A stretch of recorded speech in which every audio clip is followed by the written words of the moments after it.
Welcome to taste of Chennai.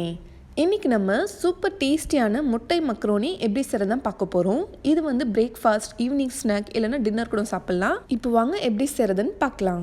First நம்ம macaroni வேக வைக்கிறதுக்கு தேவையான அளவு தண்ணி பாயில் பண்ணிக்கலாம். அதில் 1 டீஸ்பூன் அளவுக்கு எண்ணெயும் தேவையான அளவு உப்பு சேர்த்துக்கோங்க. தண்ணி நல்லா கொதித்து வரும்போது இப்போ நம்ம 200 கிராம்ஸ் அளவுக்கு நான் மக்ரோனி சேர்க்குறேன். சில மக்ரோனி சீக்கிரமாக வெந்துடும், சில மக்ரோனி வேகிறதுக்கு லேட் ஆகும். எனக்கு ஒரு 10 to 15 மினிட்ஸ் எடுத்துச்சு. இப்போ மக்ரோனி வெந்துச்சான்னு செக் பண்ணலாம். பாருங்கள், இந்த அளவுக்கு நல்லா சாஃப்டாக இருக்கணும். இப்போ இதில் தண்ணி இல்லாமல் நல்லா வடிகட்டி எடுத்து வச்சுக்கோங்க. இப்போ வேறு ஒரு பேனில் ஒரு 4 டேபிள் ஸ்பூன் அளவுக்கு ஆயில் ஊற்றிக்கோங்க. ஆயில் நல்லா சூடானதும் 2 மீடியம் சைஸ் வெங்காயம் நல்லா ஸ்லைஸ் பண்ணி வச்சுருக்கேன். அதை சேர்த்து நல்லா கோல்டன் ப்ரௌன் ஆகிற வரைக்கும் நல்லா ஃப்ரை பண்ணிக்கலாம். அது கூடவே 3 பச்சை மிளகாவும் சேர்த்துருக்கேன்.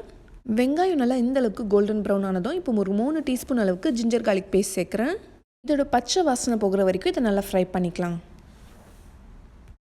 அடுத்தது ஒரு 1/2 டீஸ்பூன் அளவுக்கு மஞ்சள் தூள் சேர்த்துக்கோங்க. 1 டீஸ்பூன் அளவுக்கு மிளகாய் தூள், ஒரு 1/4 டீஸ்பூன் அளவுக்கு கரம் மசாலா.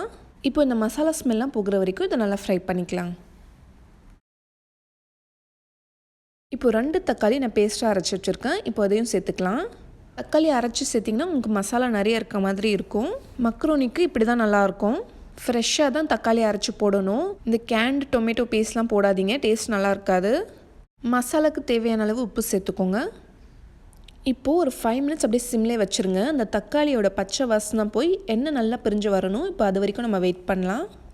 இப்போது எண்ணெய் நல்லா பிரிஞ்சு வருது பாருங்கள். இந்த டைமில் நம்ம முட்டை உடச்சி ஊற்றிக்கலாம். உங்களுக்கு எத்தனை முட்டை வேணுமோ நீங்கள் அந்தளவுக்கு சேர்த்துக்கோங்க. நான் வந்து 2 முட்டை உடச்சி ஊற்றிருக்கேன். உங்களுக்கு முட்டை அதிகமாக இருந்தால் பிடிக்கணும், நீங்கள் அதுக்கேற்ற மாதிரி சேர்த்துக்கோங்க. முட்டை உடச்சி ஊற்றின உடனே மிக்ஸ் பண்ணாதீங்க. கொஞ்ச நேரம் அப்படியே சிம்மில் இருக்கட்டும். ஒரு 2-3 மினிட்ஸ்க்கு அப்புறம் இந்த மாதிரி லைட்டாக மிக்ஸ் பண்ணி விடுங்க. ரொம்ப மிக்ஸ் பண்ணக்கூடாது. ரொம்ப மிக்ஸ் பண்ணிட்டிங்கன்னா அந்த முட்டைலாம் ரொம்ப சின்ன சின்ன பீசஸாக ஆகிடும். கொஞ்சம் நேரத்துக்கு அப்புறம் பார்த்திங்கன்னா இந்த மாதிரி இருக்கும். திரும்ப லைட்டாக மிக்ஸ் பண்ணி விடுங்க.